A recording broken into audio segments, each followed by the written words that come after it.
If you got a motherfucking problem with everybody, you probably the problem. Now, with that being said, have you ever heard of Nathan Dunlap from Colorado? If you have or have not heard of him, you got to know. We about to talk about it. And I don't normally be talking about folk, but why the fuck this motherfucker got a long ass giraffe neck, bitch? Anyhow, child, let's get to the story. 19-year-old Nathan was working at Chuck E. Cheese out there in Colorado, right? He was the cook. But in July 1993, he got fired because he had a disagreement with the supervisor, right? According to court documents, he was fired because he kept getting into it with co-workers and he was refusing to take orders. Now, once his ass was fucking fired, he took his unemployed ass over to his motherfucking homeboy house. And he told his homeboy he wanted to get even because they fired me for fucking arguing and not taking orders. Well, I'm sure he ain't tell his homeboy he wasn't doing his fucking job. But nevertheless, about 5 motherfucking months after he had done lost his motherfucking job,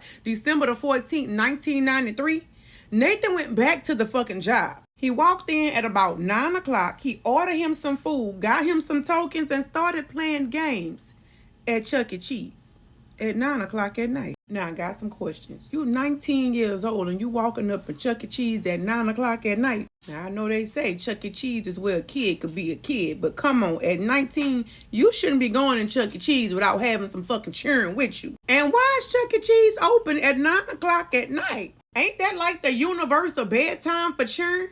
That's probably just me, though. Anyhow, child, back to the story. At about 9:50 that night, Nathan went and hid in the motherfucking bathroom until Chuck E. Cheese closed. I know motherfucking well Chuck E. Cheese wasn't gonna close at 10 o'clock, bitch. Nevertheless, bitch, after they closed, he walked out the fucking bathroom and seen the staff in there cleaning up, right? Now listen to this shit. Nathan no good, down bad, dirty, evil ass seen Sylvia Crowell cleaning the fucking salad bowl. He walked up to her with the firearm in his fucking hand and pulled the trigger one time, hitting her in the fucking head. Then he seen 17-year-old Ben Grant. He was vacuuming the floor. He pulled the trigger again and hit Ben in his left eye. Next, he seen 17-year-old Colleen O'Connor. And in court documents, it said that she was pleading with him for her fucking life. But he didn't give absolutely not one fuck because he was fired from Chuck E. Cheese. And he aimed the firearm at her and pulled the trigger. Now, they had another somebody there working named Bobby Stevens, and he had stepped outside for a cigarette break, right? Soon as Bobby walked back into the motherfucking building, Nathan was standing right there, pulling the fucking trigger, and the bullet hit him in his fucking jaw. Now, Bobby was real smart because he dropped to the motherfucking floor and played like he was deceased. Then he made his motherfucking way to the manager's office. In there, he found 50-year-old Marge Kohlberg.